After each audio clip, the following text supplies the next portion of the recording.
Stop what you are doing and listen. Truly listen. For if you miss what I am about to reveal, you may walk through the remainder of your life as a beggar when you were born to command. The difference between the man who bends the world to his will and the man who is bent by it is not luck, is not talent. It is the way he thinks. And more precisely, it is how he believes. I am not here to inspire you. I am not here to entertain you. I am here to awaken you. You have within you the power to call forth riches, position, greatness, and command over your conditions. But only if you first seize control over the thing that controls everything else, your mind. This speech will not merely speak to your ears, it will instruct your spirit. If you will allow me to guide you, you shall come to know that the invisible laws that govern success are not hiding from you. They are awaiting your belief, your obedience, your decision. I urge you, do not skip, do not drift, do not wander away. Hear every word, for I have built this speech as I built my life's work, with purpose, with law, with spiritual power. This is not something you listen to once and discard. This is something you return to daily, as you would return to the well of life itself. Listen to this speech not once, but many times, for repetition is the medium by which faith is built. Let these words seep into your subconscious until they no longer feel like mine, but like your own. That is when the world will begin to bend, not to me, but to you. Now steel your mind, for I am about to show you that when you think as if nothing is impossible, when you believe as if the result is already yours, and when you act as if the world must obey, it will. The moment you accept this truth, the laws of success will no longer be hidden. They will be yours to command. Let us begin. Part 1, the hidden power behind your thoughts. If you do not yet possess what you desire, it is because you do not yet believe that you deserve it. The world is not your enemy. It is your mirror. It reflects not your potential, but your dominant belief. If you carry in your mind doubt, hesitation, or fear, the world will return to you conditions shaped by those very states of mind. But if you fill your mind with belief, decision, and purpose, then you will command the world to obey. You are not the victim of circumstance. You are the builder of it. But your tools are invisible, your thoughts, your beliefs, your inner dialogue. A man becomes what he believes, for belief is thought fused with emotion and decision. Dominating thoughts, once mixed with feeling and repeated with conviction, descend into the subconscious mind, and from there they are transformed into reality. That is not philosophy, that is law. There is no magic in this. There is no mystery. The great secret of all successful men is that they chose their thoughts with intention. They backed them with faith, and they held to them with persistence. They did not leave belief to chance.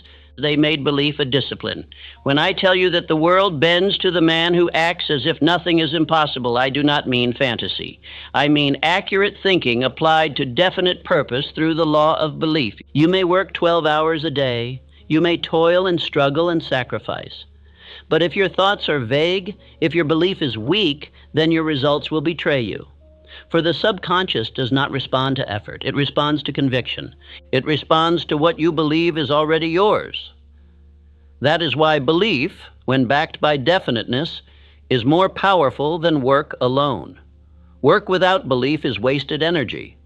Belief without action is mere daydream, but belief fused with decision is power. There is a vast difference between a man who wishes and a man who believes. The one hopes vaguely, the other knows with certainty. The one waits for permission, the other acts without it. The one looks to the world for proof before he commits. The other commits and makes the world yield proof. The world does not reward the man who waits. It rewards the man who declares. Wishing is weakness, but belief supported by decision is irresistible force. And so I give you this truth. I am the master of my belief. What I believe with emotion and act upon with decision becomes real. Say it aloud, not once, but every morning, every night, until your mind no longer questions, until your speech and your posture and your action all declare it without hesitation. Speak it until the doubt is gone. Speak it until you become what you speak. The tongue is the steering wheel of the subconscious, and belief is the engine. If you hesitate, the world hesitates. If you believe, it obeys. That is the strange and perfect symmetry of life. You do not need to chase success. You need only to chase certainty.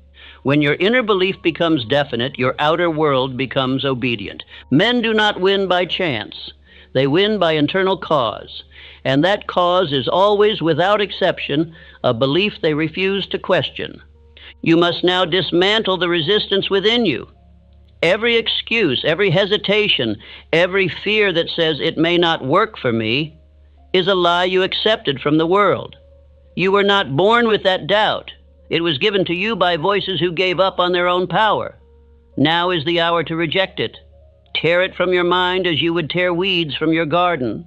Replace every mental hesitation with this phrase: "It is mine because I have decided." Some will tell you that acting as if is self-deception. They are mistaken. To act as if nothing is impossible is not fantasy. It is spiritual law. The Creator did not give you imagination so you could pretend. He gave you imagination so you could preview the future before it arrives. And belief makes the future arrive. Act as if the wealth is yours, and it will begin to assemble itself. Act as if the position is yours, and your mind will gather the means to achieve it. There is a spiritual principle at work here, one not taught in schools or whispered in the corridors of average thinking. It is this: what you consistently believe and act upon with feeling and definiteness must externalize in the world of form. The world does not resist your belief. It responds to it. It molds itself to your inner commands. You are not waiting for conditions to change. Conditions are waiting for you to believe. And so I say again with solemn intensity, if you change your mind and act as if it were already so, life has no choice but to conform. The laws of success are not delayed by your environment, your education, or your upbringing. They are delayed only by your indecision. If you wish to see change, you must first become it. Speak differently. Walk with conviction. Carry yourself as if you are already what you seek to become. Begin today, not tomorrow, not when you feel ready. Begin now. Write your definite chief aim, state it aloud, say it with power, read it morning and night, back it with feeling. Command your inner world, and your outer world will follow. You are not small. You are not weak. You are a master builder, and your belief is your hammer. Use it. Shape your destiny with it. Declare, "I am the man who makes the impossible submit," and act like it. Part 2, the faith that commands circumstances. Faith is not a passive thing. It is not a whisper in the dark or a timid hope. It is the mind's iron declaration that what I see within me shall become what surrounds me. Faith is power. It is fire. It is the force that drives men to move mountains, not because they have proof it can be done, but because they have decided it must be done. Faith is the spiritual substance by which every great achievement has ever been built. In Think and Grow Rich, I taught that faith is a state of mind which may be induced by autosuggestion. This is the vital key. Faith is not given to you. You manufacture it by what you speak, what you feel, and what you repeat. Faith is the master chemistry of the mind. It is the elixir that gives life to thought. Without it, your aim is lifeless. With it, your thought becomes a spiritual command. It penetrates all resistance. Let me make this plain. You do not wait for faith to appear. You do not ask the world to give you evidence before you believe. That is not faith. That is indecision masquerading as logic. You decide to believe. You speak it, act upon it, live it, and the feeling will come. And once the feeling comes, it must be held, intensified, and directed toward your definite chief aim. That is how men build empires from nothing. Consider Henry Ford, a man not trained in engineering, not certified by academia, not backed by powerful men. He conceived the idea of the V8 engine and demanded it be built. His own engineers told him it was impossible. He told them, "Build it anyway." For months they returned with failure. And he said again, "Produce it." Why? Because he had faith. He saw it first in his mind. He believed it without apology. And the world obeyed his conviction. You must understand, the world bent to Ford because Ford never bent his belief. He did not compromise with doubt. He did not negotiate with logic. He issued a command from within and held to it without retreat. That is faith, not in others, not in systems, but in the power of thought, backed by decision. Ford did not wonder if the engine could be built. He acted as if it had already been done. And so it was. The power of acting as if is not play acting. It is preparation. It is spiritual law. When you move as the man who already possesses the goal, you train your subconscious to reject all that contradicts it. You are not pretending. You are programming. You are forming within your inner world a belief so strong, so consistent, so emotional, that your entire being begins to align with it. This is how you command circumstances. Let no one tell you faith is idle. Faith works harder than fear ever could, but it does not toil in the dark. It moves with vision. Faith sees the invisible. It speaks of the unseen. It walks into tomorrow fully clothed in today's confidence. The man who walks in faith does not require applause, proof, or reassurance. He acts from inner law, and the universe obeys him because he obeys his aim. I walk in faith, speak in faith, act in faith. The invisible shall become visible because I have decided it must. The tragedy of most men is not that they aim too high and miss, but that they never aim at all. They wait for signs, for guarantees, for applause from others before they commit. But the man who possesses faith has already committed internally, and therefore has no need for external consent. He acts with conviction, because he knows the world does not shape belief. Belief shapes the world. I repeat, faith is belief fused with emotion and fixed upon a definite chief aim. It is built by repetition, it is strengthened by decision, and it is proven by the fruits it produces. Show me a man of great faith, and I will show you a man of results. For faith is not invisible to the world. It leaves evidence. It leaves monuments. It leaves wealth. It leaves influence. These are not the source of faith. They are its result. You must now examine yourself. Do you speak your aim with belief, or do you whisper it with hesitation? Do you carry yourself as the man who knows his success is certain, or as one who only wishes it might come true? Remember, your outer world will not exceed your inner confidence. If you doubt, you delay. If you believe, you accelerate. Speak what you intend to receive. Speak it until your voice echoes in the walls of your own subconscious. Faith must also be guarded. It is fragile in the beginning. It must be protected from the criticisms of the faithless, the sarcasm of the mediocre, the doubts of the drifting. You must not share your vision with those who are blind to it. Walk alone if you must, but walk in belief. Speak your affirmations in private if the world mocks them, but speak them. Feel them. Build your castle in thought and hold it there until stone begins to appear in the material world. Let me tell you something sacred. You will never possess what you are afraid to claim. If you fear to speak it, you will never build it. If you hesitate to believe it, you will never achieve it. The rich man once said, "To him that hath, more shall be given." But I say to you, the man who believes he has, even before the proof appears, shall receive that which others said was impossible. Now take up your definite chief aim once more. Read it aloud. Close your eyes and see it. Feel it in your hands. Walk through the corridors of your mind and sit at the table of your vision. Greet your future self. Shake his hand, hear his voice. Act as if it is already done, and it shall be done. Part 3. Nothing is impossible to the mind that believes. There is no such thing as impossible to the mind that believes. Impossibility is not a condition of the world. It is a confession of the man who has given up dominion over his own thoughts. When a man says, "It cannot be done," what he truly means is, "I do not believe I can do it." And because belief is the gatekeeper to action, that man never begins, never builds, never breaks through. He is defeated in the silence of his own thought. The world is not shaped by real limits. It is shaped by the limits that men accept.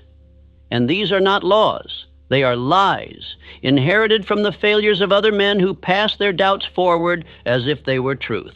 But I say to you, the mind of man, when fixed upon a definite object and backed by faith, must bring forth that which it conceives. For there is no idea that cannot be done. There are only men who doubt it. Understand the power of your own subconscious mind. It has no sense of humor. It does not mock you when you speak of greatness. It does not question whether your goals are too large. It does not evaluate logic. It simply accepts what you give it. If you feed it repetition, backed by emotion, it obeys. Whether that repetition is belief or fear, courage or doubt, wealth or poverty, it accepts and it begins to create accordingly. Let me give you the story of a man whose belief banished impossibility. Thomas Edison. The man who lit the world did not discover the electric lamp because he was the most educated. He was not the wealthiest. He did not possess a blueprint handed to him by fate. Number. He possessed one thing, and it was enough: a burning desire and an absolute belief that the light existed and must be brought forth. For 10,000 attempts, he met failure, yet he never accepted defeat. Do you understand the gravity of that? 10,000 trials, 10,000 obstacles, and never once did Edison accept the word impossible. He said, "I have not failed. I have found 10,000 ways that will not work." And with each so-called failure, his belief only deepened. He acted as if the light was already his, and so his mind found a way to make it real. This is not luck. This is not fate. This is spiritual law in motion. You may not be an inventor, but the principle is the same. If you hold your aim with the same intensity that Edison held his, and you believe in its arrival before the world sees it, the world will have no choice but to shape itself around your vision. You do not need 10 talents. You need one belief. And that belief, when fused with persistence, will bend the world to your plan. Let this affirmation now become your command. I command the impossible to submit. I speak what is to be, and I act until it is so. Say it with fire. Say it with vision. Say it until your actions become bold, your speech becomes certain, and your eyes begin to look only forward. There is no mountain that can resist the man who refuses to retreat. You must make up your mind that you are done negotiating with impossibility. Now I must warn you, there are thieves of this power. They do not wear masks. They do not break into your home. They break into your thoughts. They come in the form of the 6 ghosts of fear. If you are to walk in power, you must know their names and you must reject them daily. They are the fear of poverty, the fear of criticism, the fear of ill health, the fear of loss of love, the fear of old age, and the fear of death. Of these, the 2 most dangerous to the man pursuing belief are the fear of criticism and the fear of poverty. The first paralyzes your expression.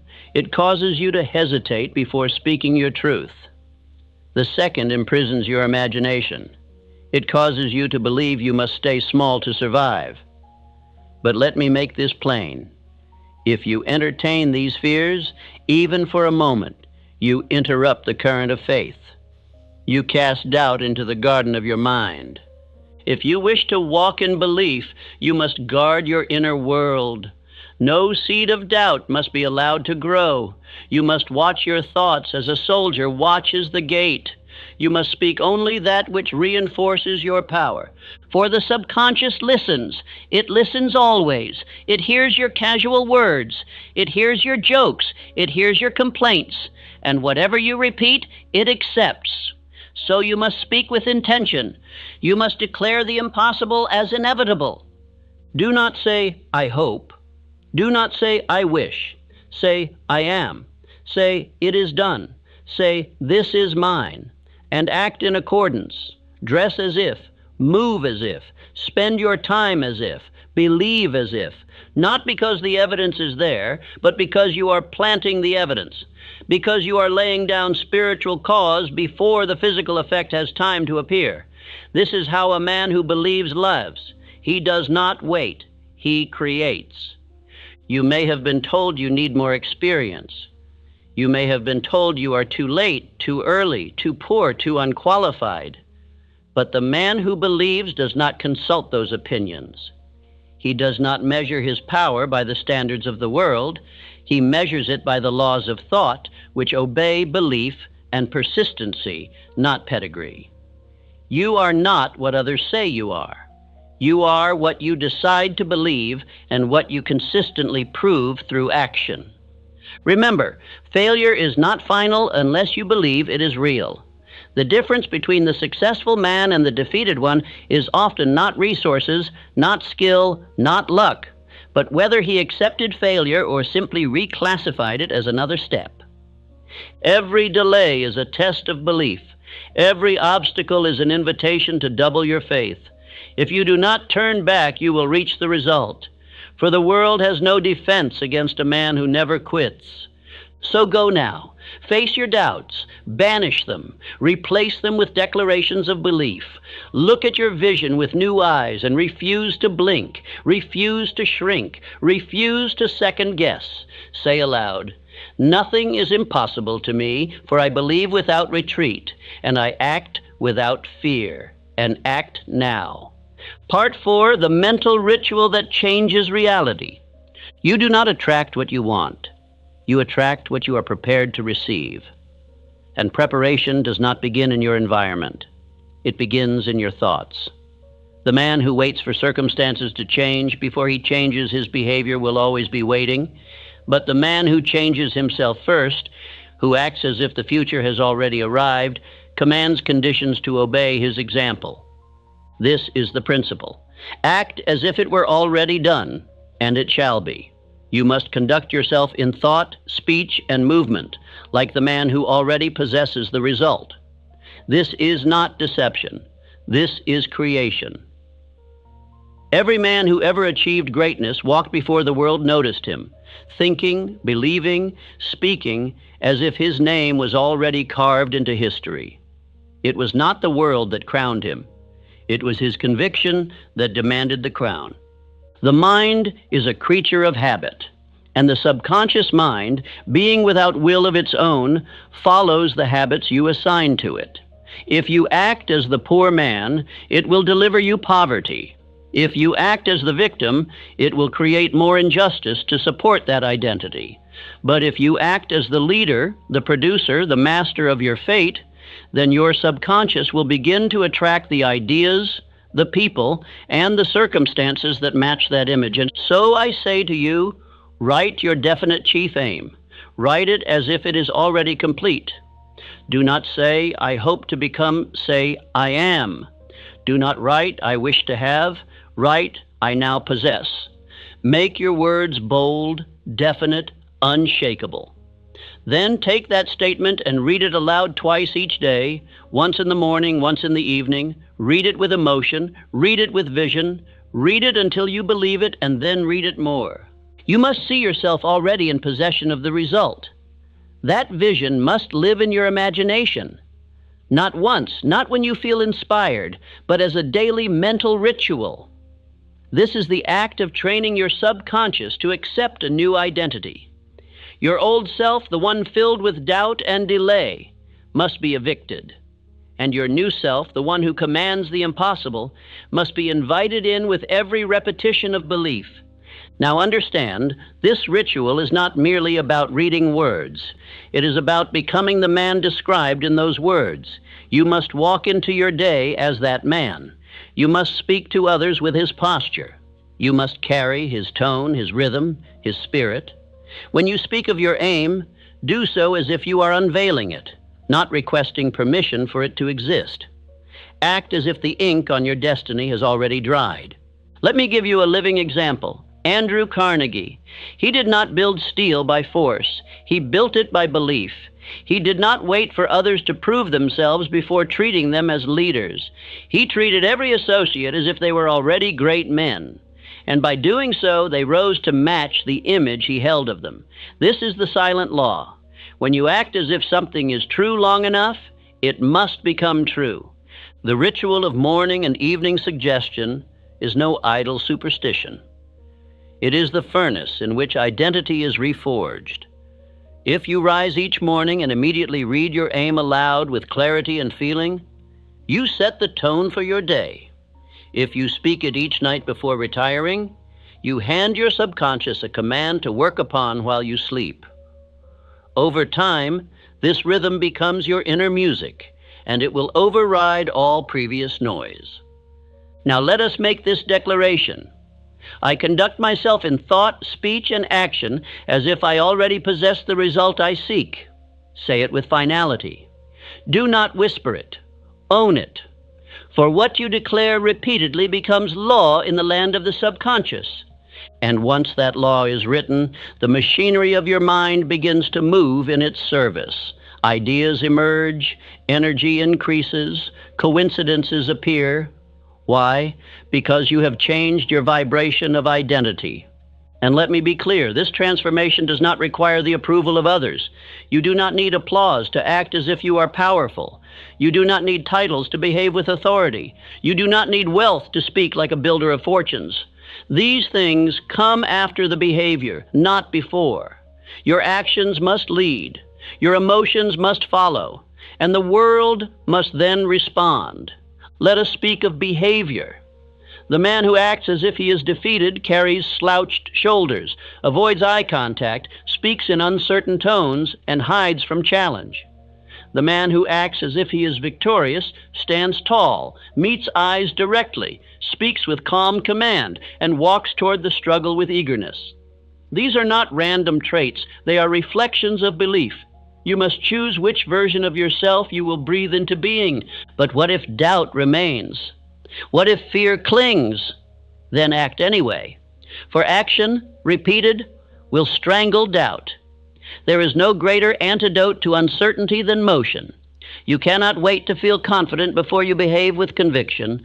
That is not how transformation works. You must earn confidence through performance. Each time you act in faith, your mind collects evidence that you are who you say you are. And soon, a shift will occur.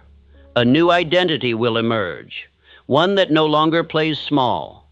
One that no longer hides behind past mistakes. One that no longer fears the opinions of the world. You will begin to carry your purpose with dignity. You will speak with the authority of belief. And the world will begin to treat you differently, not because it changed, but because you did. You are not here to impress others. You are here to express the full potential of the man within, and that man is waiting. He does not require more information. He requires repetition. He requires discipline. He requires a ritual of thought, of speech, of posture. And through that ritual, he will rise. Now I say again, write your aim. Speak it aloud, twice daily, with emotion, with vision, with certainty. Act as if it is already yours. Conduct yourself in the image of the man who has already received it. This is not fiction. This is the formula.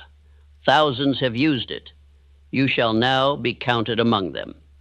Part 5. What the subconscious obeys. There is but one thing over which you have absolute control, and that is your own mind. This truth is the cornerstone of all achievement. You may not control others. You may not control the tides of the economy or the decisions of men, but you control your thoughts, and by mastering that internal dominion, you come to influence all that is external. All else in your life will follow the pattern of your belief. Your subconscious mind is the silent builder of your circumstances. It is the unseen hand shaping your conditions, but it is not creative on its own. It must be directed. It does not originate thought, it receives it. It does not distinguish between truth and falsehood, wealth or poverty, victory or defeat. It acts upon whatever you impress upon it through repetition and emotional intensity. What you plant, it must grow. Think now of your subconscious as a fertile field. If you plant thorns, doubt, fear, limitation, those shall take root and overrun the garden. But if you plant strength, purpose, belief, and clarity, and water them daily with conviction, then abundance shall rise. The field does not argue. It does not discriminate. It obeys. Your job is not to beg the soil to grow. Your job is to sow deliberately and to weed out the seeds of confusion. The subconscious responds best to commands spoken aloud, repeated daily, and backed with definite emotion. This is why I have insisted upon writing your definite chief aim and reading it twice daily. It is not a ritual for ritual's sake. It is a programming instruction to your inner world. The mind, once charged with definite thought, begins to seek every opportunity, connection, and circumstance that aligns with that command. But there is another force, one more powerful than the isolated mind alone. It is the mastermind. When two or more minds are brought together in harmony, fixed upon a common objective, a third mind, a greater mind, is formed. This is not philosophy. This is principle. The minds of great men are made greater through association with other minds that share their belief, their clarity, their burning desire. Let me tell you the story of Charles M. Schwab, one of the brightest examples of applied belief through the Mastermind Principle. He was not born wealthy. He did not inherit power, but he carried within him a belief that he could rise. He aligned himself with Andrew Carnegie, who recognized not merely Schwab's talent, but his spirit, his definiteness. Schwab acted and believed as if he already could lead men, and soon he did. Carnegie placed him in charge of the greatest steel operation in the nation, not because of his years, not because of credentials, but because he had the spirit of command, forged in belief. Schwab's mind, joined with Carnegie's, produced plans, strategies, and ideas neither could have conceived alone. The power of the mastermind was the furnace, and faith was the fuel. Together they built an empire of steel. Now listen carefully. Your subconscious mind will mirror the dominant belief of those you associate with most often. If you keep company with doubters, their doubt will poison your subconscious. If you walk with critics, their negativity will cloud your inner vision.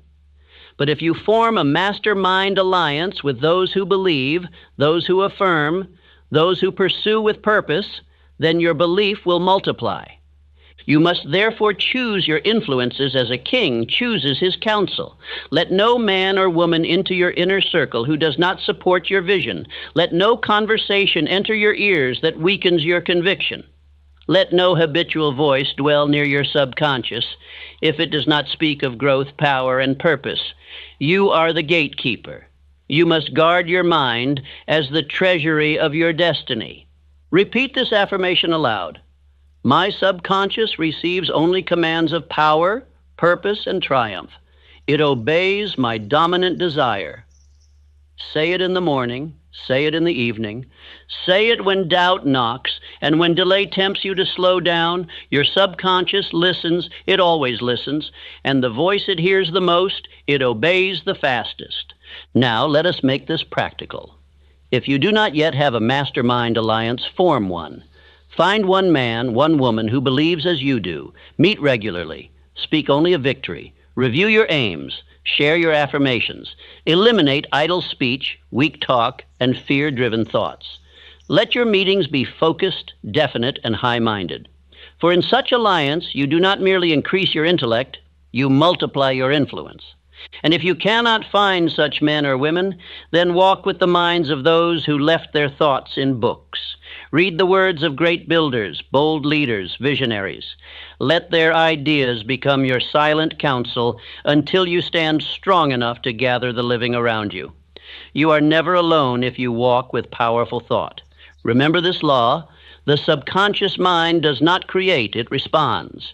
And when multiple minds are fixed on a common definite aim, they generate a current of belief too strong for any barrier to resist. If your aim is strong, your faith fixed, your alliance harmonious, then the world must yield. You must now cleanse your inner world of contradiction. There must be no division between your desire and your conversation, no gap between your goal and your posture. The subconscious cannot carry out double-mindedness. It will delay when it senses doubt. It will hesitate when you hesitate. So speak only with clarity. Think only with purpose. Surround yourself only with minds that feed your conviction. In the final analysis, success is not a question of environment or opportunity. It is a question of who controls your mind. The man who claims dominion over thought commands life, and the man who allows his mind to drift with the opinions of others will be forever lost in their mediocrity. So take up your aim. Repeat it aloud. Let your voice stir the depths of your subconscious.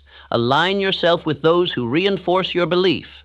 And know this above all: your world will become what your inner alliance insists upon. Part 6, the destroyer of doubt. Indecision is the seedbed of failure. It is the breeding ground of fear, hesitation, and drift. Where there is no decision, there is no direction. And where there is no direction, there can be no victory. A man who cannot decide will forever bow to the man who can. For life favors the bold, not the reckless, but the definite. And decision is the first act of the definite man. Doubt has no power until you feed it, and the food it thrives upon is indecision. The moment you delay, you have already begun to retreat. You may dress your delay in careful language, call it prudence, wisdom, caution, but the subconscious knows. It feels your hesitation and mirrors it. The longer you stall, the deeper the roots of fear grow. The world waits for no man. It responds to decision and recoils from confusion. Faith cannot operate in a house divided. You cannot claim to believe in your purpose while postponing your commitment to it. The man who says, "I am waiting for a sign," will never act. The man who says, "I must think about it," is already being ruled by fear. Decision is not born of perfect clarity. It is born of inner authority. You must say, "This is my path," and walk it, even while the road ahead is not yet visible. Now let us examine the cost of indecision. Every time you hesitate, you train your mind to distrust itself. The subconscious, being always obedient, watches your delay and begins to believe you are not serious. It withdraws its energy. It ceases to build. The ideas stop flowing. The will begins to weaken. And soon the window of opportunity that once stood open has closed. Not by fate, but by your own indecision.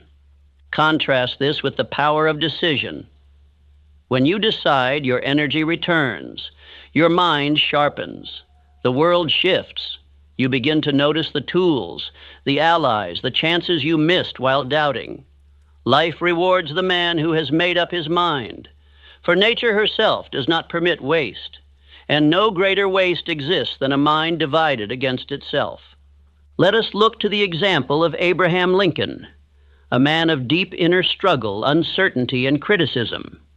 In his youth, he knew the pain of ridicule, the sting of failure, the burden of loneliness. But amidst all this, he made a quiet decision.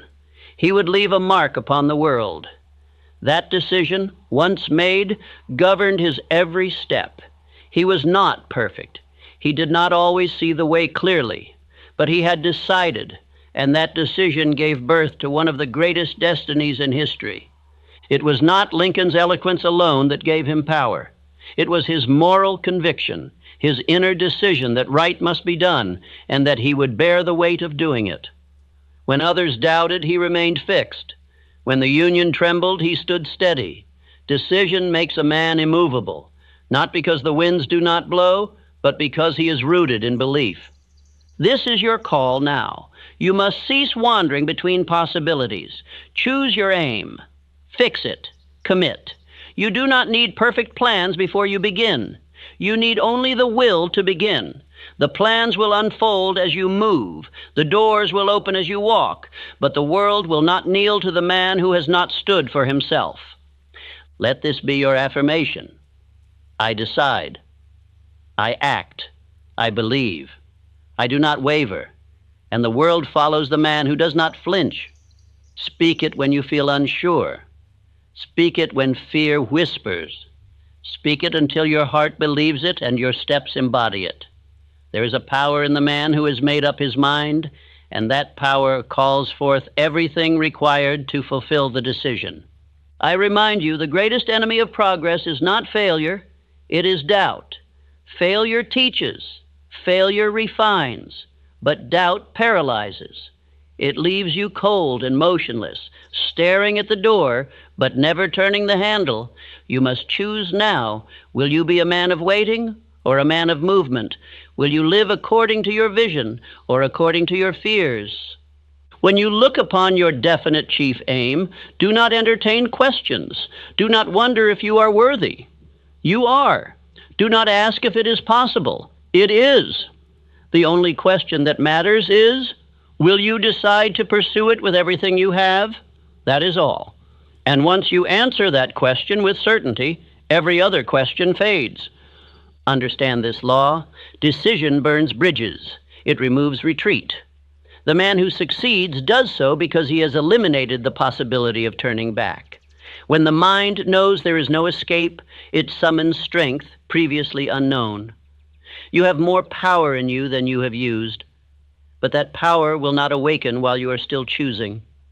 So I instruct you, write your decision, speak it, commit to it in action. Move now, not tomorrow, not when the fear fades. Move while the fear trembles in your shadow. Move while doubt stands frozen behind you. For the moment you move with conviction, you will feel a strength you forgot you had. You will feel alive again.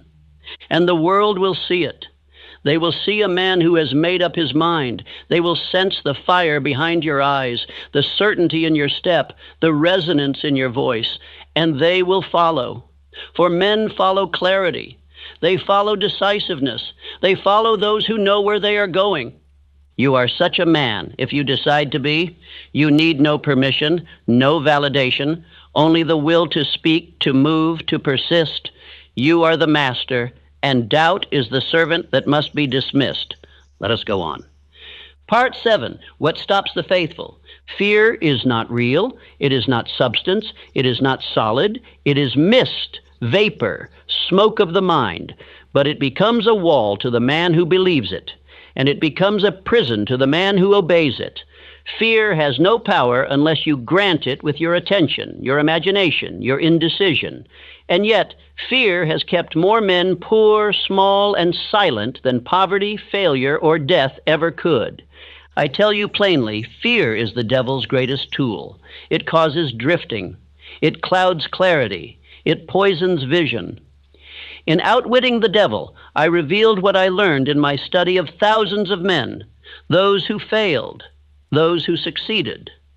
The difference was always this: the successful man learned to think and act in spite of fear, while the unsuccessful man waited for fear to vanish before he moved.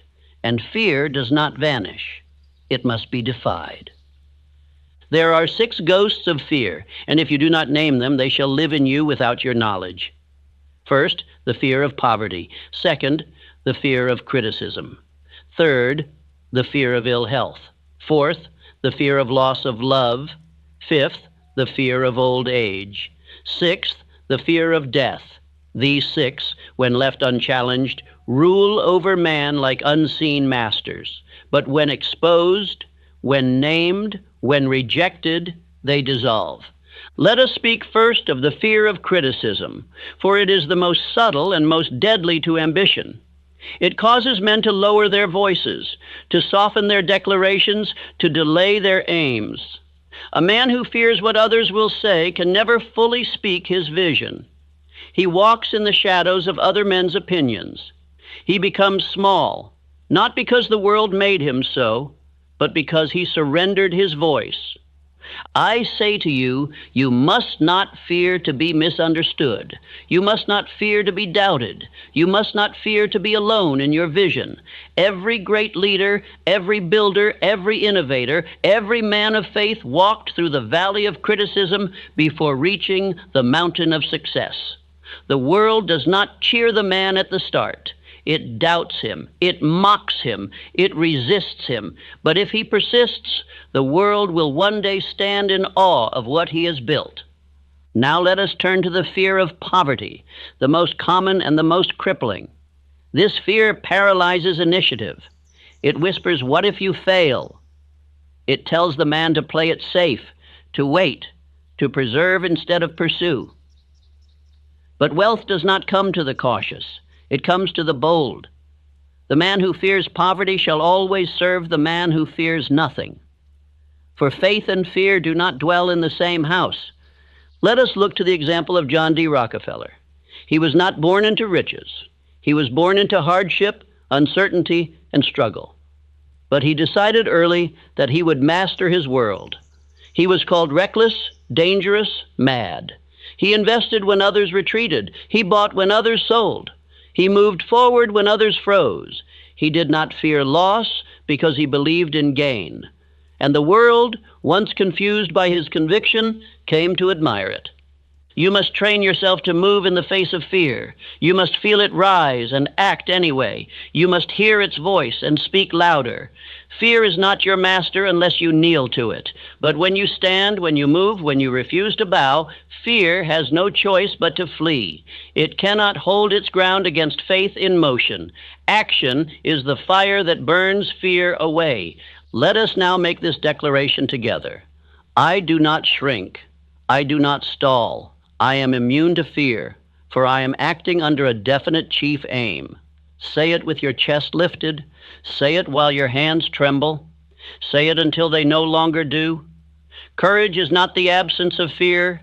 It is the decision to advance while afraid. And each time you do, you become more powerful than you were the day before. You must also be ruthless with the voices you permit into your life. Fear is contagious. It spreads from man to man like disease.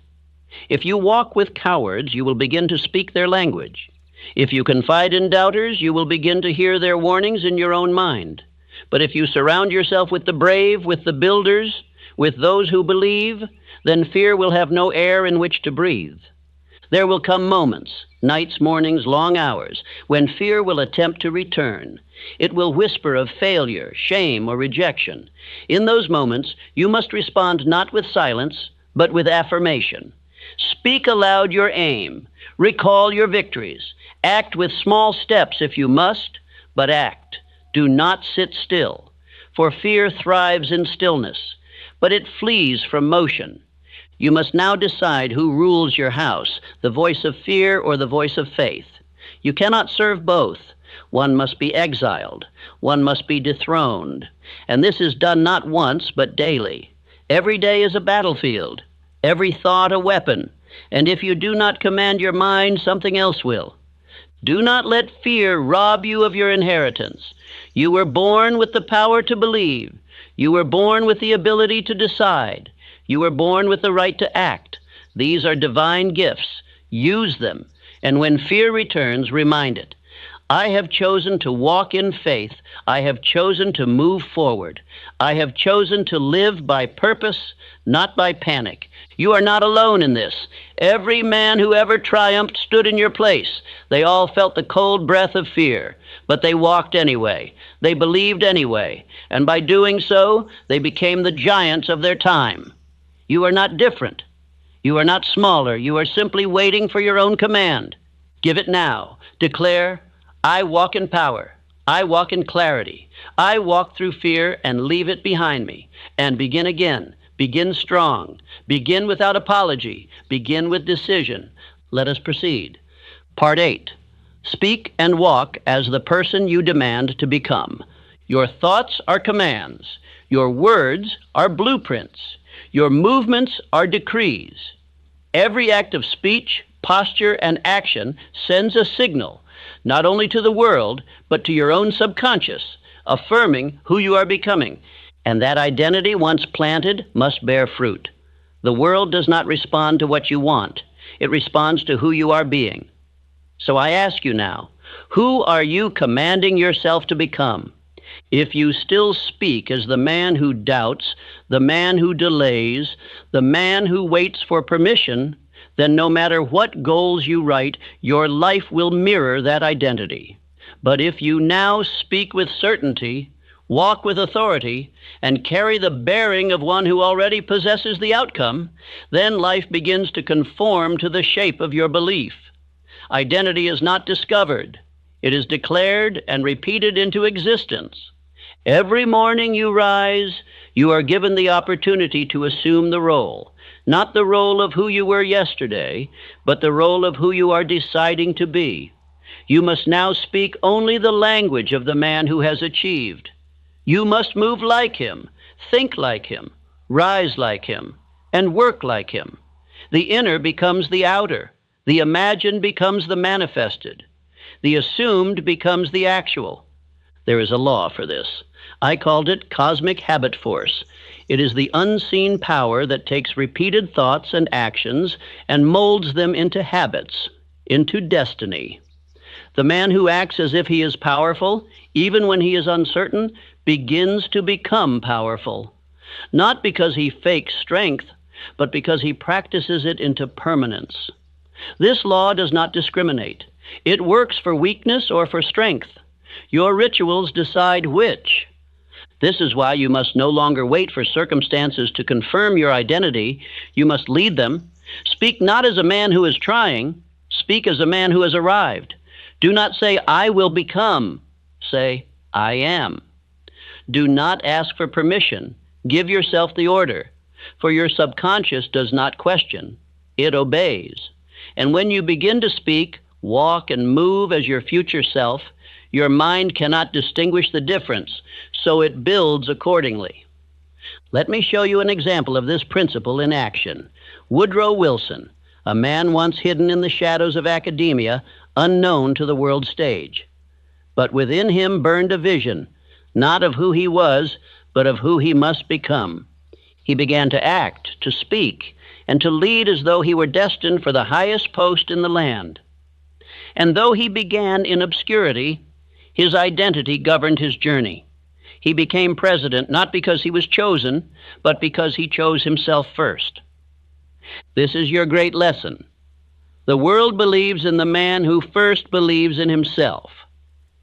When you carry yourself with the gravity of purpose, the steadiness of decision, and the bearing of certainty, others will begin to adjust to your presence.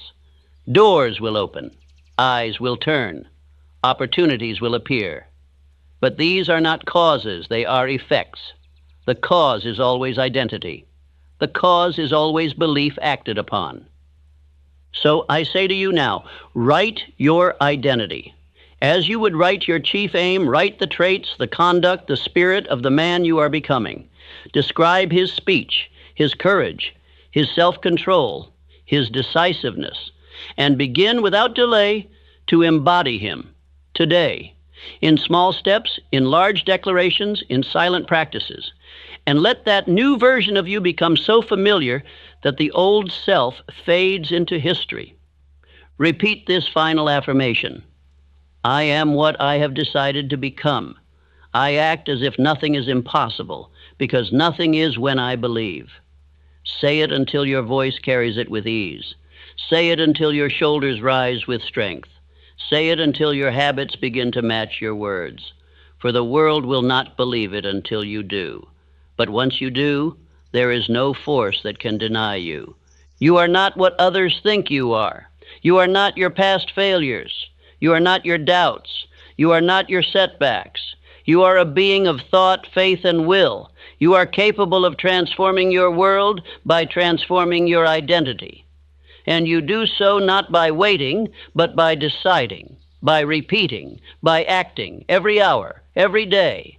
The voice you now use must be firm. The steps you now take must be certain. The choices you now make must be final. For the law does not respond to wishful men. It responds to those who walk in belief. If you would be followed, lead. If you would receive, give. If you would become, declare it, and move. There is no future reward without present identity. There is no crown without bearing the weight first in silence. But once you do, the shift begins. You will speak, and others will listen. You will act, and results will follow. You will command, and life will respond. Not because it is owed to you, but because you earned it in thought, word, and action. And so we close with power. Begin this very day. Assume the identity. Read your aim. Speak your affirmations. Act without doubt. Reject fear. Step into the role, and never again remove the crown from your head. This world will bend, not to the loudest, not to the richest, not to the fastest, but to the most believing. Let that be you. Let that be the man you are, now and forever.